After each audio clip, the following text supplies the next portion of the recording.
Now what we've got here is a bait tank. So what's going on is we have a little Aqua L power head, and it's got a pre-filter sponge on it.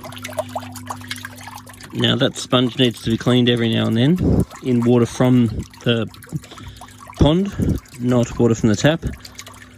And it's really important that when the pump is pumping, it needs to be agitating the surface, because that's how the fish are going to get their oxygen. Then the water is going to go around in the pond in a fashion like that. And what the plan for this is we just filled it up with water from the bay. It's a little puffer fish down there. And got a little pump here that you can use to fill this up, or just do it with a bucket if you want a bit of exercise.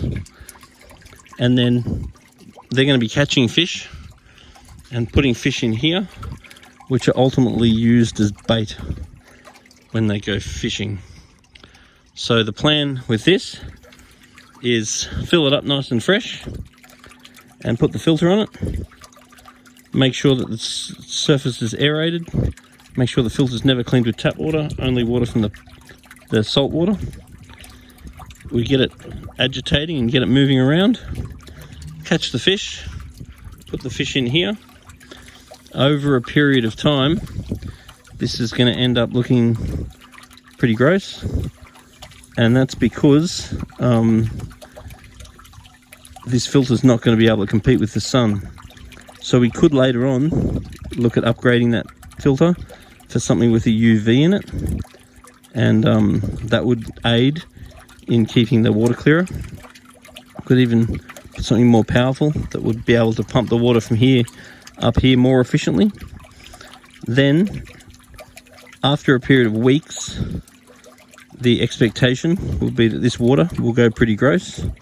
So at some point when there's not really much bait in there at all, what we'd want to do is use the nice fat siphon the water out and sort of suck up any crap that's in there while we're doing it. So removing the water is also going to be helping to clean it by sucking all the crap out. Then we refill it again, and then we can go again with more bait. Now every now and then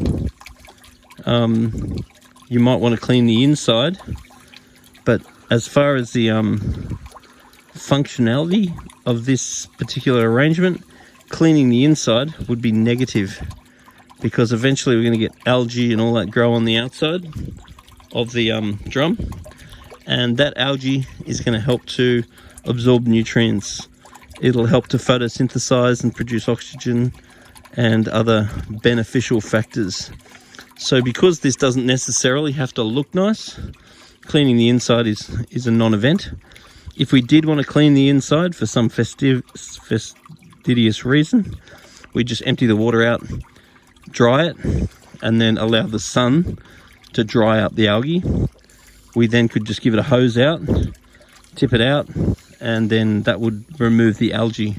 So the sun is the best way to remove the algae off the sides, by drying it out.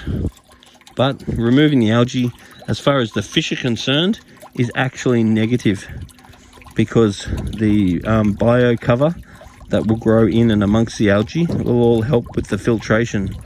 So it'll all end up being quite natural, even though it may look undesirable.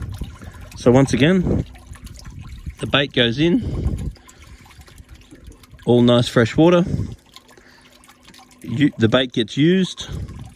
Once the bait is used and there's not much stock in there, we'd want to use the fat siphon, drain the water out, sucking out anything that may be in there. We want to clean the sponge on the filter. The filter has an impeller that we'd pull apart and give a clean every now and then. And the sponge we'd want to clean whenever it looks dirty. And once again, the best way to clean it is grab the sponge, go down there, give it a wring out, and then put it back in again. So there's a very basic little bait tank you could play around with if you have a pretty desirable situation like this.